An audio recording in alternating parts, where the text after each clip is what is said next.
Assalamualaikum warahmatullahi wabarakatuh. Hari ini saya nak buat ulasan perlawanan di antara Terengganu versus Kelantan, yang mana Terengganu menang 4-2 dalam suku akhir Piala FA yang membolehkan mereka layak ke semifinal.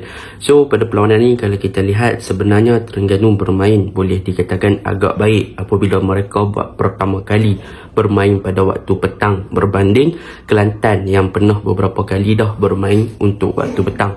Jadi tanpa membuang masa, mari kita masuk ke dalam ulasan perlawanan. Untuk ulasan perlawanan kali ini, saya akan mulakan dengan perkara positif yang saya suka tentang pasukan Terengganu. Perkara pertama yang saya suka tentang pasukan Terengganu pada perlawanan ini adalah di bahagian tengah, iaitu gandingan antara Habib Harun dan juga Liridon Krasniqi. Boleh saya katakan peranan ataupun pertunjukan yang ditunjukkan oleh kedua-dua pemain ini memang sangat baguslah, yang mana Habib Harun bermain sebagai number 6 dan Liridon lebih kepada number 8. Dan kalau kita lihat pada perlawanan ini, Liridon telah menjadi Liridon seperti yang dulu kala ketika beraksi bersama dengan pasukan Kedah. Performa beliau di atas padang pada perlawanan semalam memang patut kita pujilah, yang mana kalau kita lihat Liridon banyak cover untuk area di half space ketika perlawanan semalam, sama ada di bahagian kanan ataupun bahagian kiri, untuk membolehkan pergerakan build-up yang dilakukan oleh pasukan Terengganu di bahagian kanan ataupun bahagian kiri sentiasa ada support. Dan dalam pada masa yang sama, kita boleh nampak yang work rate yang ditunjukkan oleh Liridon Krasniqi juga memang bagus apabila dia banyak juga untuk melakukan cover up dan juga melakukan track back sekiranya pasukan Kelantan cuba untuk mengawal di bahagian tengah. Jadi kita boleh nampaklah yang momentum yang ditunjukkan oleh Liridon pada perlawanan semalam dari segi menyerang dan juga bertahan memang dia baguslah. Ketika bertahan, dia banyak untuk drop lebih deep ataupun selari dengan Habib Harun untuk membantu Habib Harun dalam transisi ketika Terengganu bertahan. Dan dalam fasa menyerang pun banyak pergerakan Liridon untuk cover up bahagian half space, sama ada di bahagian kanan ataupun kiri, untuk memastikan yang pasukan Terengganu boleh progress the ball di kawasan tersebut. Jadi Liridon semalam memang menunjukkan performan yang baik lah. Dan kalau kita lihat salah satu contoh yang mana Liridon melakukan track back ataupun untuk melakukan tugas bertahan ketika dia melakukan interception dan passing bola kepada Syahrul Nizam, dan Syahrul Nizam pas dekat Habib Harun, Habib Harun pas dekat Sony Norde untuk menjaringkan gol bagi pasukan Terengganu. Itu adalah sebagai satu contoh lah kepada pergerakan yang dilakukan oleh pasukan Terengganu yang dibantu oleh pertahanan ataupun dibantu oleh defensive duty yang ditunjukkan oleh pemain Liridon. Jadi itu yang saya sukalah di bahagian tengah tentang Liridon. Manakala untuk Habib Harun, kalau kita lihat, dia telah memberikan kestabilan yang bagus bagi pasukan Terengganu di bahagian tengah, yang mana Habib Harun banyak buat tugas-tugas untuk memberi backup dan juga memberi kebebasan kepada Liridon Krasniqi dalam fasa build up, yang mana disebabkan Habib Harun dah bermain sebagai holding midfielder dan dia telah membolehkan untuk Liridon bermain advance lebih ke hadapan as a number 8 dan juga untuk cover up bahagian half space dan boleh bergerak dengan bebas di dalam kawasan padang lah, untuk memastikan yang pasukan Terengganu punya build up dan juga progression ball berjaya untuk dilakukan dengan baik. Dan dalam pada masa yang sama, Habib Harun juga involve dengan gerakan ataupun ketika situasi counter attack ataupun menyerang bagi pasukan Terengganu melakukan serangan, dan hasilnya dia berjaya create satu assist kepada Sony Norde. Jadi di bahagian tengah tu memang nampak solid lah bagi pasukan Terengganu. Manakala peranan Engku Syakir pun kita tak boleh nak nafikan apabila beliau berjaya dijadikan sebagai pemain nombor 10 untuk pasukan Terengganu bagi link up dan juga create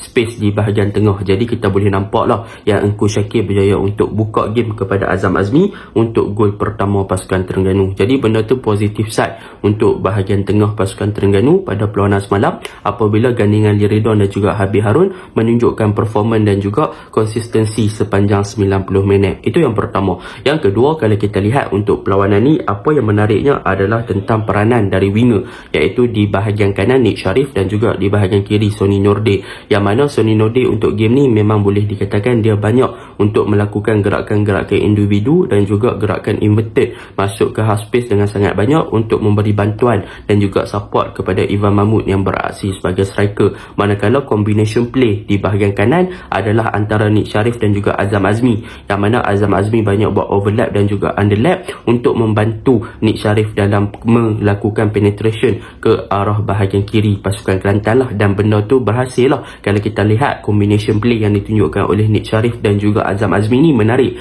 Sebab apa? Sebab sekiranya Nik Syarif dah stretch out ataupun hold the touchline di kawasan wide area, maka Azam Azmi akan lebih kepada untuk melakukan underlap bagi memberi ruang kepada Nik Syarif bagi melakukan penetration di bahagian wide area. Dan sekiranya Nik Syarif masuk ataupun inverted ke half space, maka dia telah memberi ruang kepada Azam Azmi untuk exploit kawasan wide area pasukan Kelantan. Jadi kita boleh nampaklah bagaimana kedua-dua player ni berfungsi dalam attract pertahanan lawan untuk fokus kepada mereka dan memberi ruang kepada salah seorang dari mereka untuk masuk dan juga exploit kawasan yang ditinggalkan oleh pemain-pemain Kelantan di bahagian kiri. Dan hasilnya kita boleh nampaklah bagaimana Azam Azmi berjaya untuk masuk melakukan overlap dan juga cut in ke dalam di box untuk menjaringkan gol pertama pasukan Terengganu. Jadi positif thing lah untuk bahagian winger dan juga bahagian kanan kiri pasukan Terengganu. Dan Sony Nordin semalam dia berjaya menjaringkan satu gol. That is important thing lah untuk meningkatkan dan juga boost confidence mereka dari segi gameplay. Walaupun boleh dikatakan gameplay menentang Sabah dan juga Penang adalah yang lebih baik, tetapi pada perlawanan semalam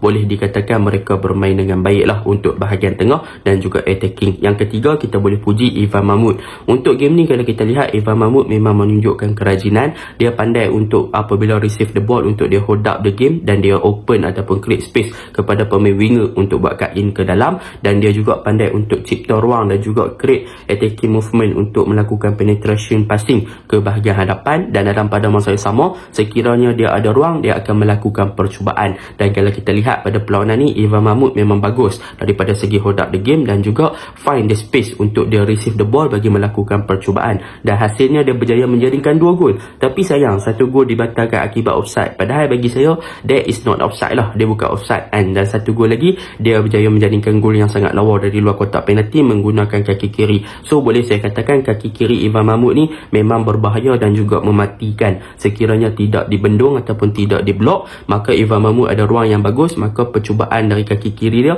mampu untuk menjaringkan gol. So kita boleh pujilah Ivan Mahmud. Dan di second half bawa masuk Jordan Mintah, boleh saya katakan Jordan Mintah tidaklah sebagus Ivan. Ivan lebih better untuk beraksi dalam saingan Liga Super berbanding Mintah yang boleh dikatakan agak terlalu statik, dan dia apabila dijaga ataupun dimarking oleh pertahanan, maka dia tak boleh nak bergerak dengan bebas, maka dia tak boleh nak jadi efisien dalam game tu berbanding Ivan. Yang mana Ivan dia pandai untuk check in check out, pandai cari ruang untuk keluar daripada marking yang dilakukan oleh pihak lawan, dan pandai untuk menyudahkan peluang dari sudut yang sukar. So Ivan is a better player lah, dan Mintah bagi saya secara honest opinion ataupun secara jujurnya. Itu yang ketiga. Yang keempat, kalau kita lihat untuk pasukan Terengganu adalah ketika melakukan pertukaran, yang paling saya suka adalah kemasukan Syafiq Ismail. Yang mana kemasukan Syafiq Ismail telah memberikan satu dimensi yang baru kepada bahagian kanan pasukan Terengganu, dan dia berjaya membuktikan dengan satu percubaan dan juga gol yang luar biasa lah bagi saya dari luar kotak penalti.